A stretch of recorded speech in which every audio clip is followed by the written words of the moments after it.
I read 10 books in the month of March, so let's talk about my thoughts on them. The first book that I read in March was The Compound, and this was like kind of quite the experience.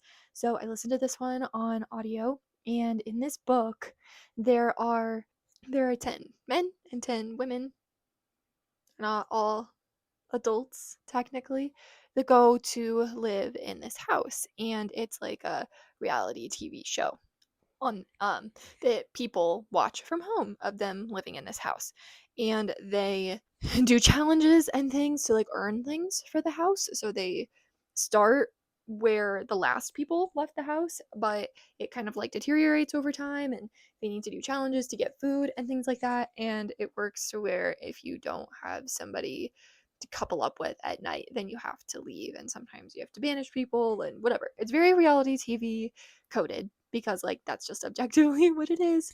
But and it is good like that, and it had very interesting characters, and they were all unlikable, but I was like rooting for some of them. I really liked the main character personally, but the ending of this book really did not deliver for me. It was like, oh, all that for like what? Like it just ended very abruptly.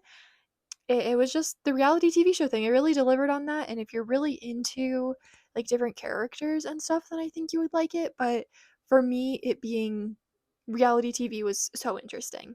But I think I wish that there was just like more explanation at the end of the book.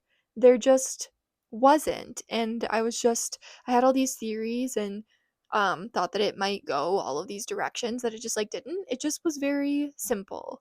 And that's fine. But I just think I was expecting more from it. I didn't really know what this book was about when I went into it, and it was very compulsively readable, very interesting, but it just kind of fell flat to me at the end.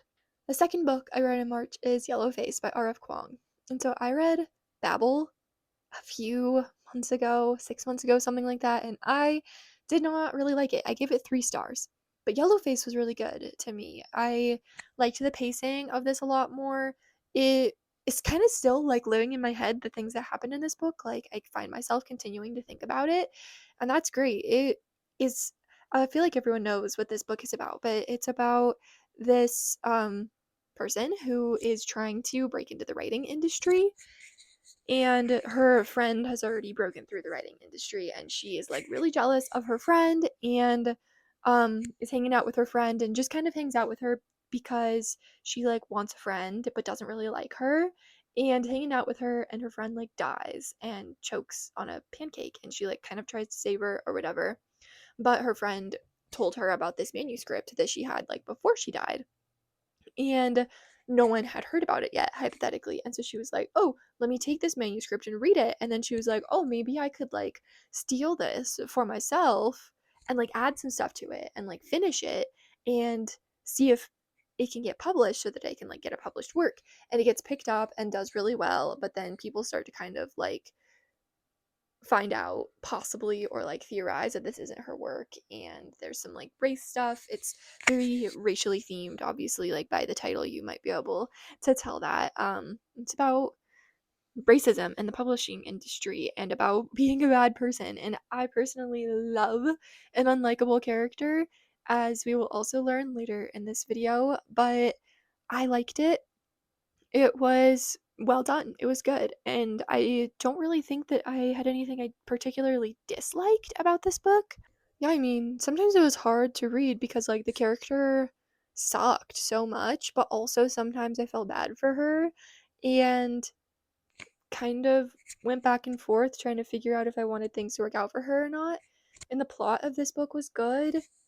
There was, like, maybe a little bit of character growth. I don't know. It was a really good book, and I don't think R.F. Kuang has written other books like Yellowface. They're more so like Babel. But I am interested in the Poppy War trilogy, and clearly I don't dislike her writing. I just didn't like the scope of Babel. I'm also not really into fantasy. So I'm hoping that I like the Poppy War trilogy as well, because it's more of a dystopian vibe. Next, I read Us Against You by Frederick Bachman, and I'm not going to talk about what this book is about, but I'll tell you what Beartown is about because this is the second book in the Beartown trilogy. Beartown is about a hockey town where, like, genuinely the whole town is propelled by hockey. The economy is propelled by hockey. Everyone in the town plays hockey or watches hockey. Like, it's very central to this town. And we follow lots of different characters in the town. We follow hockey players. We follow the GM. We follow his family. We follow teachers. We follow so many characters in this town and just go through the things that they're going through. And the hockey team one year is starting to get really good. They like make it to a national level really close, and then right before the final game something really bad happens and it kind of propels the story from there. And Beartown is incredible. The second book is also incredible. I would argue that Beartown is better because this book, I've never read a book that's felt like this before in a series, but it felt like a bridge book. Like, lots of things happened in this book, and this book was incredible, and I couldn't stop reading it. But at the same time, it's clearly leading up to the third book, which is great because I'm hopefully going to read the third book in April. Yeah, it just kind of had that feeling of like, okay, we're building characters, we're setting stuff up, and that's just kind of my only like gripe about this book is it just felt like a second book with means to writing the third. But this book was incredible. Some lots of things happened, but and I cried like twice while reading this book. It was very sad. I think I barely cried reading Beartown. I am certain that The Winners is going to ruin my life. So we'll see how that goes in my April wrap up. Next, I read Fahrenheit 451 by Ray Bradbury, and I put this book on hold because I had a goal of reading 3 classics this year because I just don't reach for them. There's a lot of classics that I want to read, but I have like 3 outlined this year that I want to read. Fahrenheit 451 was the first one. I currently have 1984 on my hold shelf on Libby, but I'm not sure if I'm going to get to it before my loan runs out. So I'll get to it soon, probably again in April. But I read Fahrenheit 451 in March, and I liked it a lot. It was really good. I kind of flew through it. Again, I feel like it was really short. It was like a 5-6 hour book. So it was really easy to fly through.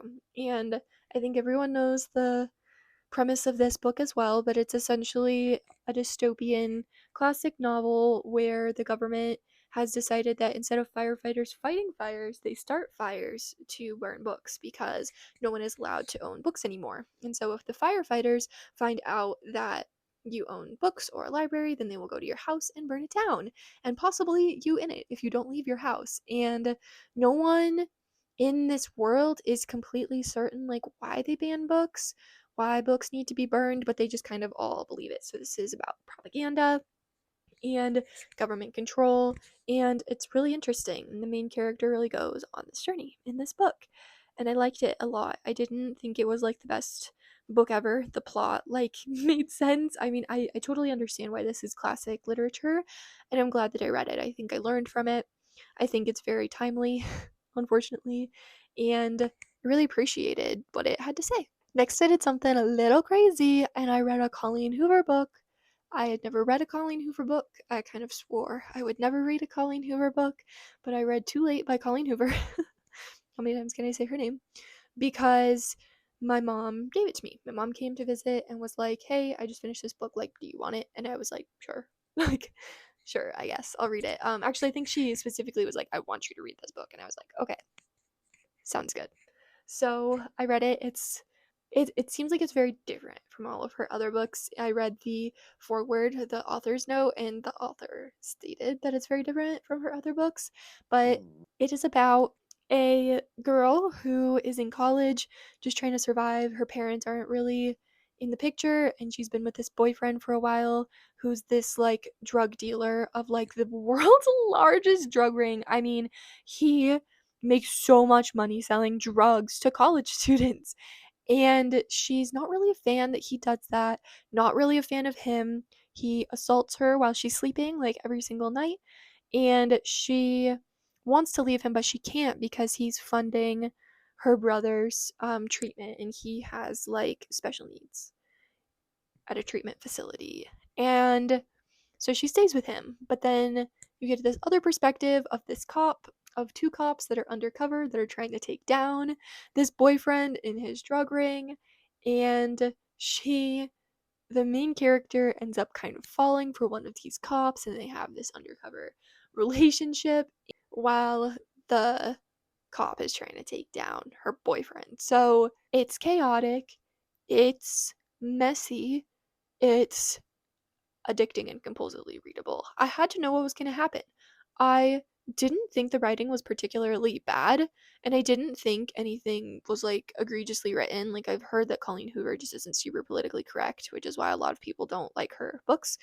But it seemed like fine. I mean, like, the context is absolutely wild, and it was just like a bunch of white people. But here's the thing, I mean, it was what it was, and I read it like so fast.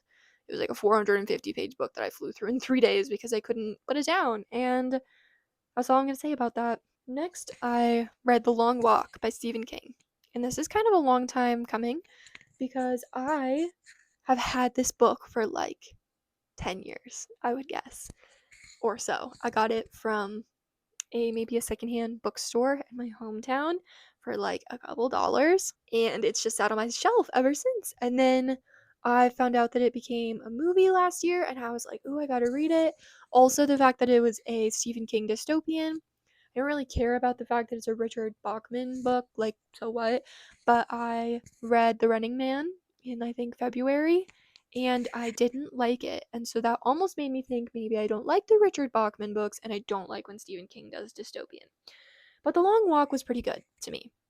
So this book is about, there's like this televised event once a year where 100 boys sign up to do this competition where they walk at least 4 miles an hour until they can't walk anymore. And so they don't necessarily technically have to be walking constantly. If they slow below like 4 miles an hour, there are these like marshals that will tell them that they have a warning. And once they hit 4 warnings, they are shot and killed.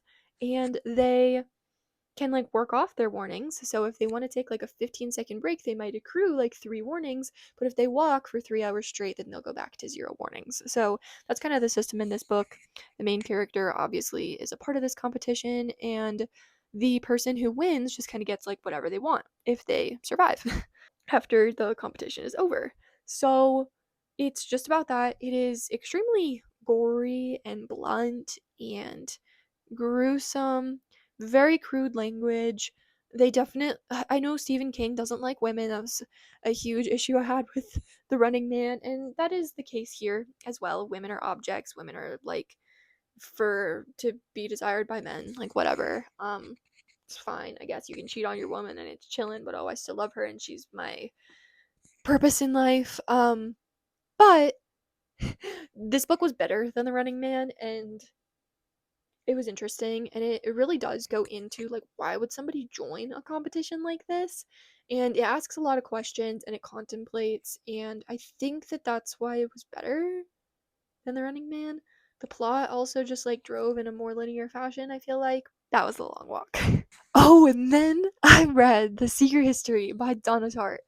I put off reading this book for I can't even tell you how long, and I gave this book 4 stars. But I can't stop thinking about it. So there's that. The Secret History is like a modern classic, and it is about this group of boys at this school. And the main character goes to college, and his parents like really don't like him and are like, get out of our house. We would really love if you had nothing to do with us. And he's like trying to figure out what he wants to do. He like jumps into med school, and then he's like, well, not med school, but like pre-med. And then he's like, I don't like this, and also I'm really bad at it. And he's really interested in like Greek. And so he's like, maybe I could take a Greek class. But at this university, Greek is only offered by this one professor who only takes like 5 students at a time. And he essentially like makes them his children, and they take all their classes with him. And he's like, hey, buddy, can I take your Greek class? And the guy's like, no. And then a little bit later, the guy's like, oh, okay, I guess I'll let you into my Greek class. And so there's a set of twins in this Greek class. And then there's 3 other boys and the main character. And so it's like 4 boys and a girl in this class, and the main character is not super rich, but it's a bunch of rich kids, and it's really just about their dynamics and this teacher. And also, very early on in the book, you find out that one of these characters dies, and it's kind of like propelled forward from there. The intricacies of this book are huge. It is a huge character study. I mean, all the characters are so unlikable. This is what I was alluding to. I loved the unlikable characters. I hated all of the characters in this book. They were all awful. They all sucked. I hated them all. And yet, I was just so interested in their lives. It took me a while to get through this book. It's kind of longer, and so I was taking my time, but I really enjoyed this book. And if you are at all interested in dark academia or this vibe, I recommend it. I have tried dark academia. Like, going into this book, I had liked one of four dark academia books that I had read, and I was like, gosh, like, I guess I'll try this. And I just expected to not like it, but it's got so much depth, and it's such a like intelligently written book. It like is self-aware. I need to read other Donna Tartt books is what I've decided. She has two other books, and you bet that I will be reading them. So I need to get a copy of Goldfinch, and then I don't even remember what her other book is, but I know the Goldfinch is really popular as well. I think that she's a magician, and you should read The Secret History. So I went from really good literature to OMG, I should read another Colleen Hoover book. Again, I went on a trip and I finished The Long Walk, and then I couldn't really pack any other books. And so I was like, Mom, will you please bring me books? And she brought me another Colleen Hoover book that she had finished. And this one had just come out as a movie, as I read it. And this feels more like the Colleen Hoover I was warned about. So this book is okay, it's not funny. It's not funny. But this book is about a girl who just gets out of prison because she was convicted of a manslaughter charge for killing her boyfriend at the time in a like drunk driving car accident type of thing. And she, during the time of this accident and the trial, was pregnant with his child that she didn't know about. And so in prison, she birthed this child and has never seen it since. And so when she gets out of prison, she really wants to reconnect with her child. And then she goes to a bar, which was a bookstore that her and the boyfriend used to hang out at, and sees this guy, and they're like head over heels for one another. She hasn't liked anyone really since going to prison, kind of starts to like get with this guy. They're just like so drawn to each other. And this is the boyfriend's best friend. But they never met when she was dating him because he was like MIA playing football for the Denver Broncos. Yeah, so that's the plot of this book. And this book did have egregiously bad writing, like a lot. Like a lot of the lines, I was like, this is supposed to be romantic, but I like laughed at it. Like, this book goes away of like the best friend has been in the daughter's life for her entire life and is a father figure to the daughter and is very protective of her. And so when the mother of the child tries to reconnect with her, he's like, absolutely not. Like, he finds out who she is and he's like, you're a terrible person. You killed my best friend. Like, no. And then he just like gets over it because she loves her daughter. Like, that's the reason. Like, there was no reason for them to have chemistry. Like, if you're ignoring the fact that it's just like really weird to get with your dead boyfriend's best friend because he's dead and you never met him. And it's just, again, like, I kind of flew through this book, compulsively readable. I understand why these books get people into reading. I understand that. But you do have to graduate from Colleen Hoover at some point, I feel, because this book is very poorly written. I was, in contrast to a future book that I will talk about, very upset to find out that this book is rated like 4.25 stars on average on Goodreads, which is phenomenal. Like, god tier book. And it was a 2.5 star for me because, yes, I read it really quickly. Yes, like, the plot. And okay, and I will say, the ending of this book was really good. I really liked the ending. I was almost like, okay, it's a 2.5 star. Otherwise, it would have been a 2 star because the ending was like, I was like, okay, like that was nice. But yeah, I think I do have another Colleen Hoover book again that my mom gave me that I will probably read in April or May or something like that. But I'm not gonna go out of my way to continue reading her books because this was kind of bad. Sorry.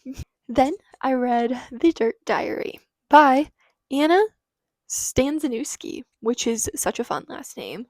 And this is a book that I've had for like so long, and it was like a randomly selected off my physical TBR type situation. And I was like, yeah, I'm at a point now where either I need to read it or unhaul it. And this is a scholastic book. So I knew this was going to be like a really young book. I didn't know what it's going to be about.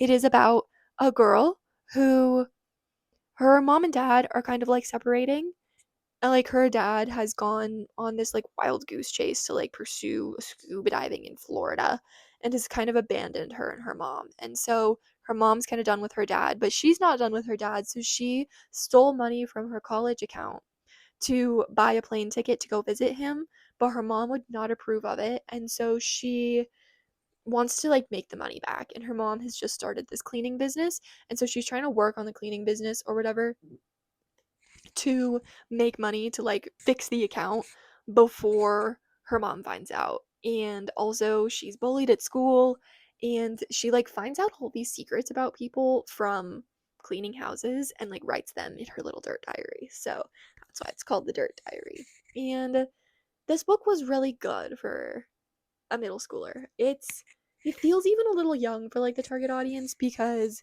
the main character is in 8th grade. But I read Beautiful by Amy Reed, which is about 7th graders doing drugs and having sex, and this book says like the most cringy like swears kind of. Like I don't know. I think she says like, "Oh my hot dogs." And it's just like, "Oh, like so goofy." But I think for like a 5th or 6th grader who gets bullied, like this would be a really good book. It was heartwarming and sweet, and it had good character growth. Like it was good. It was just so young. And so I figure either I'll bring this book to a little library, or I'll keep it for when I expand my book collection and keep it for my future kids, like, 15, 20 years in the future. And finally, I read Half His Age by Jeanette McCurdy, and I think this book might have come out this month of March, which is super cool, but I was like, oh, let me see if I can read it, and my library had it on ebook, and so I read it in less than 48 hours. Like, kind of had no business finishing this in March because I got it like a couple days ago,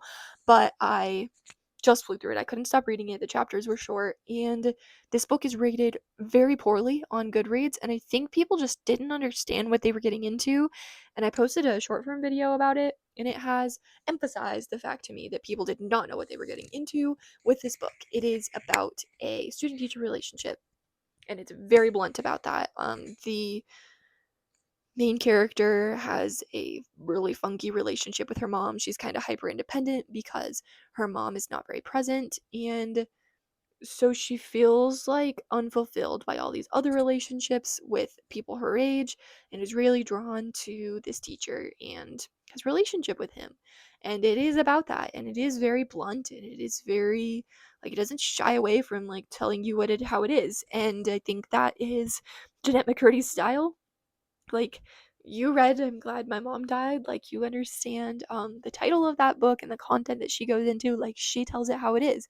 So this is what I was expecting from this book, but everyone else was like in the Goodreads reviews were like, oh, it was so disgusting. And I was like, yeah, a student teacher relationship like kind of is.